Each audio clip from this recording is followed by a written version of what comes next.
Getting older comes with saggy, droopy skin, and we just don't like it, do we? I still remember my cute grandma would have like the skin right here on her elbows. Do you remember that, Dr. Wood? Of course. Right? And you'd like touch it and you're like, wow, so fascinating back in the day. But now there are ways to fix it, which is why a lot of us are wanting to. Right. So saggy skin is just something that happens. I know, right? It just happens as we age, and there's many causes for that. You know, we think a lot about gravity. You know, gravity pulls down, which of course is a big thing. The second thing that happens, though, that a lot of people don't appreciate is that our skin actually changes. Like if you look at the skin under a microscope, the structure changes, and that leads to some of those changes. You know, like grandma's elbow, or grandma's skin. Yes. But then the third thing that happens is the volume changes. You know, this is really pronounced in our face, where our faces thin out as we get older. So there's a whole bunch of different ways to deal with it, and really, when we look at options at treating those, it's about addressing one of those three things: gravity, skin changes, volume changes. When you think about all the sun exposure over the years and different things that we're doing to our bodies, right? The environment is changing our skin. There's just so many elements that we can't control and some that we can. Right. So there's genetics, of course. There's environmental exposure, which by far the most important thing is sun. I don't know if you've noticed this before. You might have seen these pictures of like people who drive a lot, how the left side of their face is aged more than the right side. Truckers a lot of the time. For sure. It totally affects it. So the key is like, what can we do? So prevention, you know, an ounce of prevention is worth a pound of cure, of course. We love that quote. So prevention is so helpful, making sure that when you're starting at a young age on proper medical grade skincare, we're getting that skin, the nourishment and the protection it needs. If you're gonna do any one thing, sunscreen. I'm doing it now. I didn't in my 20s, right? A lot of us didn't, but I am so religious about it every day. Put my face moisturizer on, and then I put actually your sunscreen on after, right after. Well, I think it's really important, and it's never too late. Of course, you know, it's like that old saying, like the best time to plant a tree 20 years ago.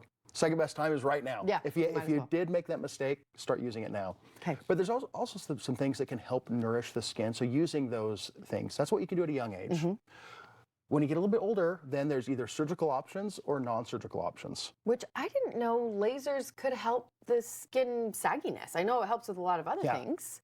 So depending on the laser, it may treat different things. It may treat skin sagginess. It may treat wrinkles. It may treat pigment. It can treat red spots. So depending on the laser, it's designed to treat different things. Wow. Okay, so those are obviously non-surgical. Right. If we want to go the laser route, what about if we are wanting a surgical? If it's so bad, you probably have to go the surgical route, correct? So after decades of us only having surgical options, then over the last couple decades, we've had an increasing availability of non-surgical options like lasers or other technologies that can tighten the skin and do other things.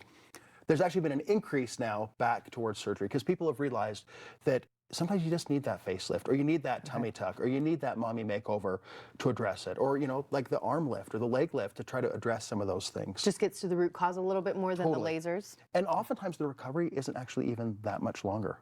So sometimes surgery really is the very, very best option. Okay, but if they're nervous about it, maybe start with the lasers, things like that are a little less invasive, and then they can work their way up. Right. One of the things that I think is the most important is that you don't want to go to a carpenter who only has one tool, right? Like they need to have lots of different tools. You want to see somebody who knows everything. So if you just go to a surgeon who only does surgery, you're going to get surgical options. If you go to like a medical spa that only has lasers, you're going to get laser options. So find out a place that is going to be the very best for you, that can give you all the options, whether it's surgery, whether it's non-surgical, whatever. Then you kind of find out what's best for you.